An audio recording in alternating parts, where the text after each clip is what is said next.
Hello. Hello, I'm Cathy. I'm Rachel. I'm Orla and welcome to Storygraph Book Club.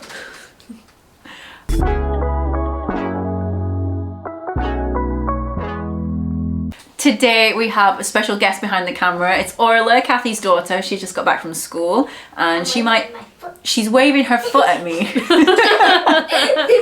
So you might hear some contributions, you might hear some giggles. We're very happy that she's here to join us because today we're talking about The Ice Palace by Tarjei Vesaas, which is a Norwegian novel. This is a book that I picked up last year when I was on holiday with some of my friends. My brother took us into a bookshop because he was picking up a book for his school class, and I saw this and I thought, hey, why not? That sounds cute. So I picked it up. It's a Norwegian novel. Did I already say that? I might have done.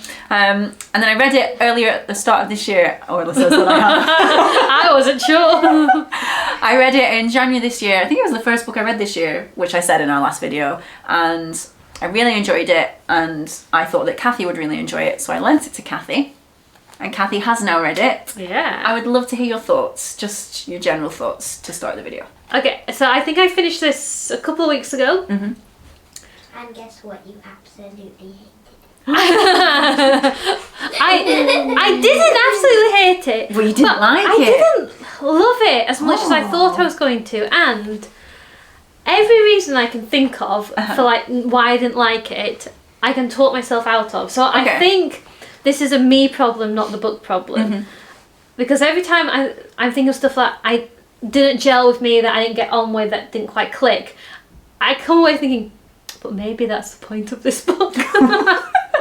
The plot of The Ice Palace is that there's a new girl in school called who's very I don't know if shy is the right word. She's very isolated. She's not talking a lot to anyone. She's not made any friends. She keeps refusing to play with the other kids. But then one day, she reaches across to Sis, who's like the main girl, who's very popular at school, and ends up inviting Sis round to her house after school. They go and hang out, and then the next day, Un's missing. Mm-hmm.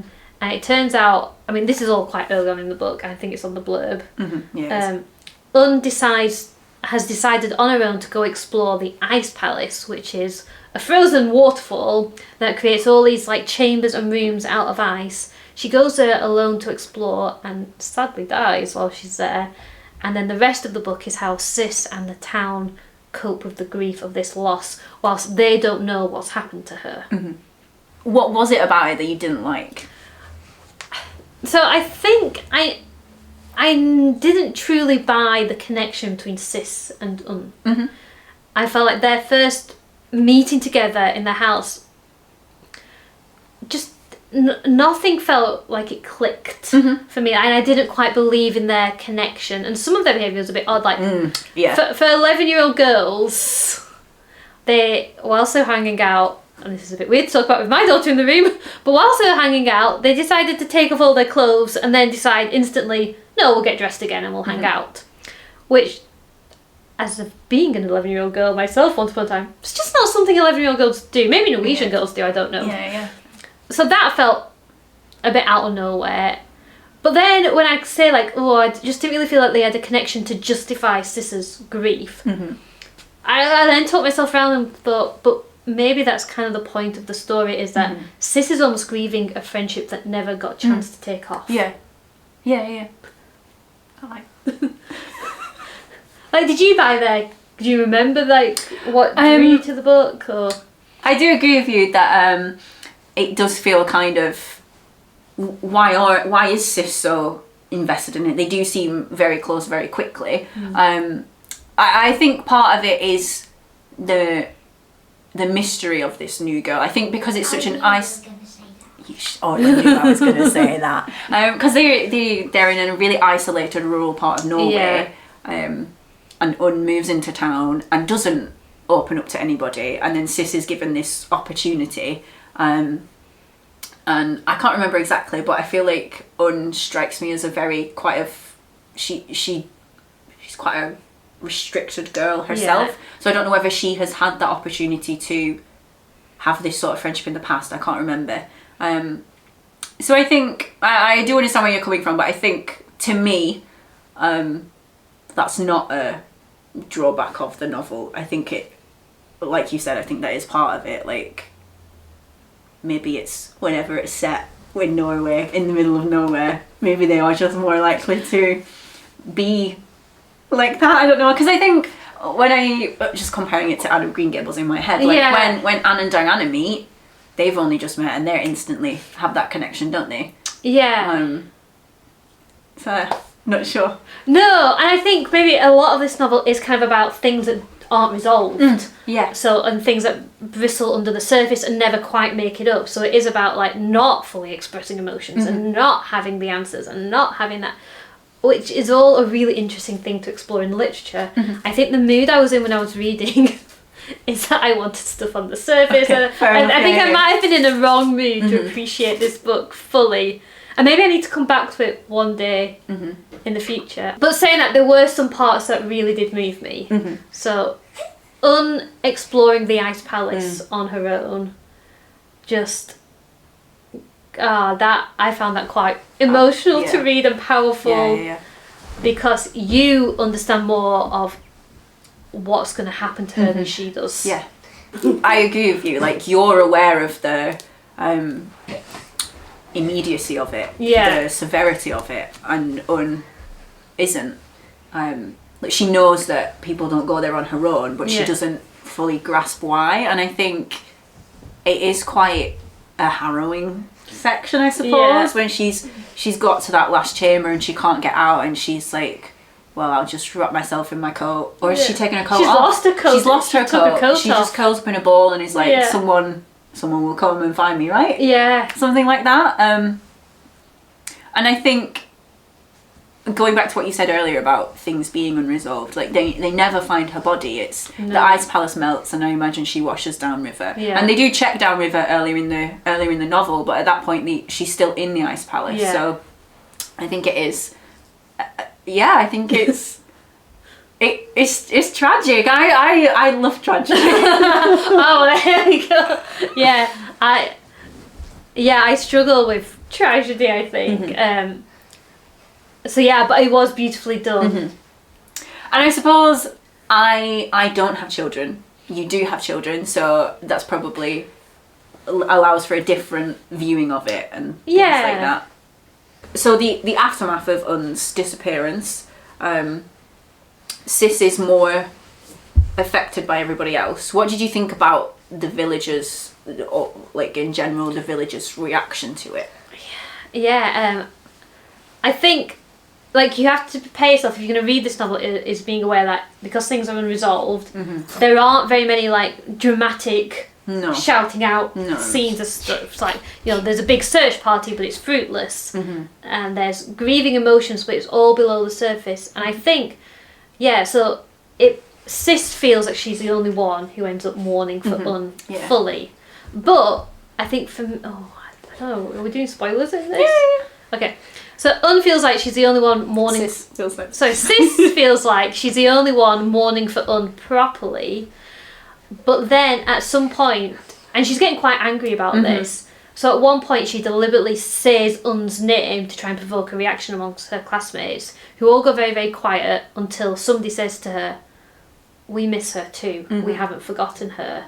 And kind of Sis realises, like, because she's also keeping stuff to her chest, so she's assuming because nobody's talking, nobody's feeling it, but actually people are, it's just beneath the surface. And that struck a chord with me. Like, I really remember, it reminded me of a time when, years and years ago, I might have been about 11 or 12, in our church there was a young man who passed away quite young. He had quite a few health conditions going on, but he'd come to church every week. He used to film the services, that was his job, he was into tech stuff, and then really sadly he passed away, and they announced it in church as part of the service, you know, we're really sorry this young man's passed away.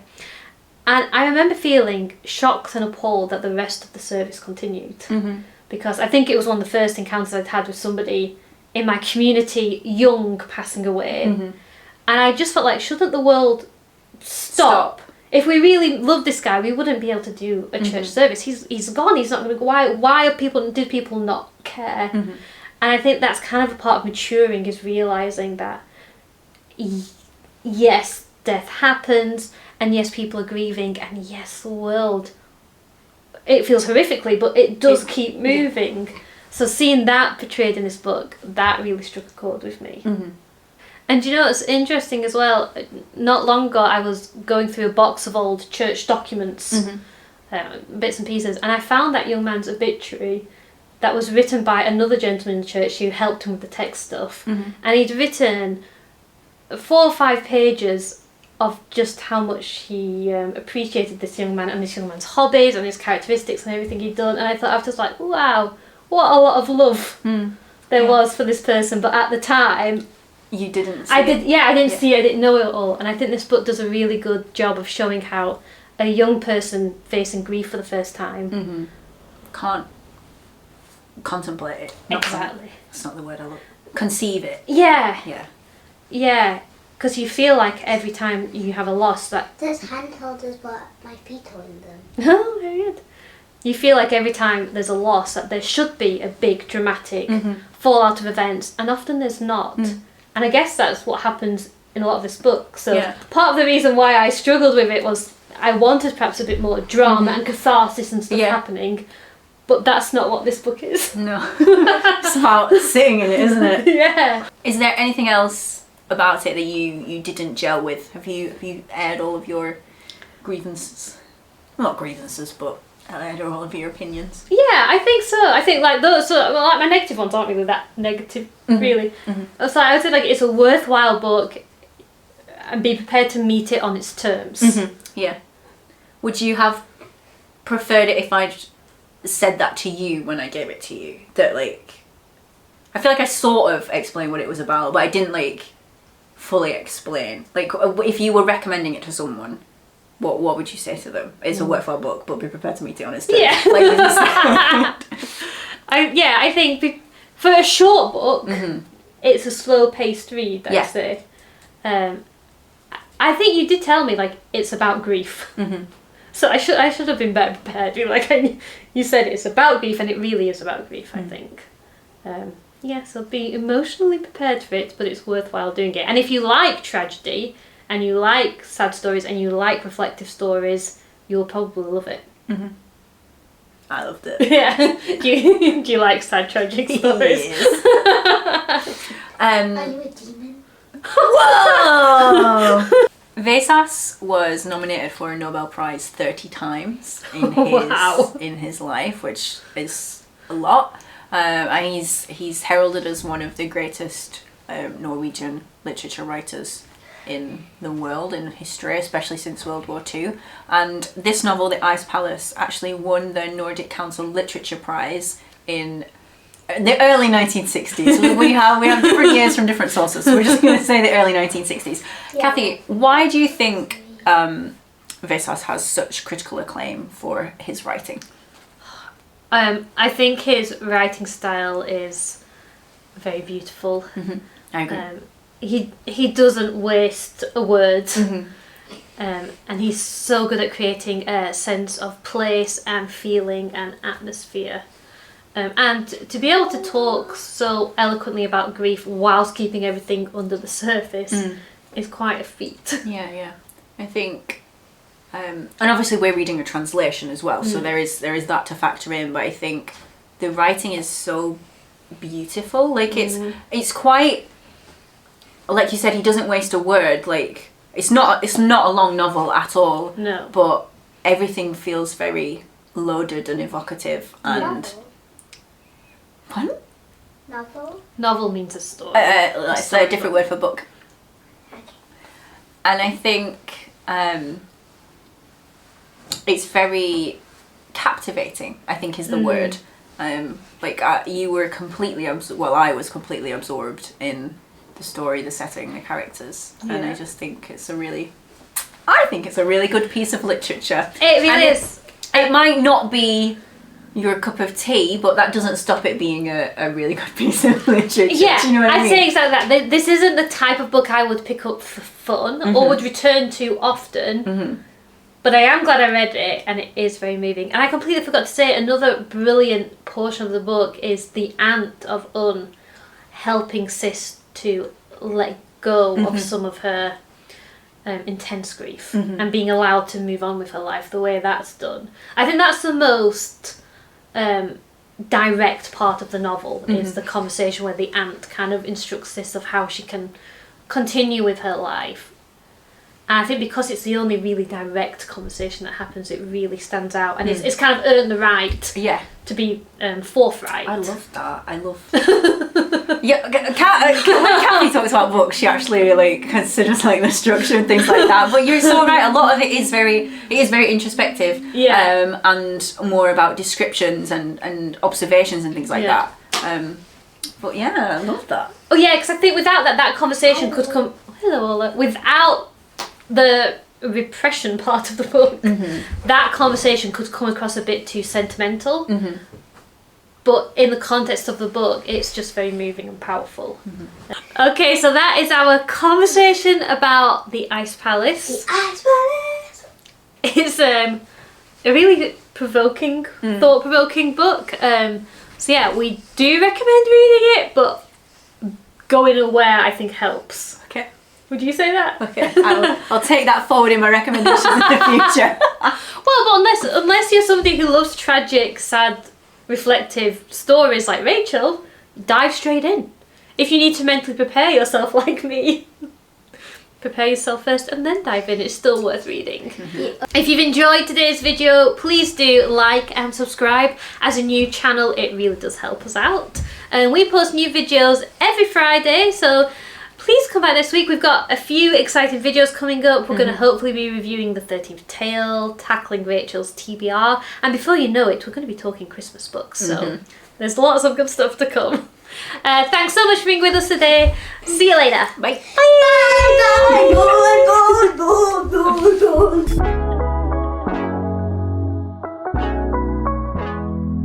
I'm another fish. How long do you think that dead battery sign is going to last? I feel like I've talked a lot there. That's alright. You're allowed to talk a lot. Talk, blah, blah, blah, dee, dee, dee, da, da, da, da. That's our #1 fan. Think. Is anybody cold? I've been a little bit chilly, but I'm okay right now. Do you want to hand me something? Yeah. I will take the hot water bottle. Actually, the hot water Is it a warm hot water bottle? Yeah, it's a woman.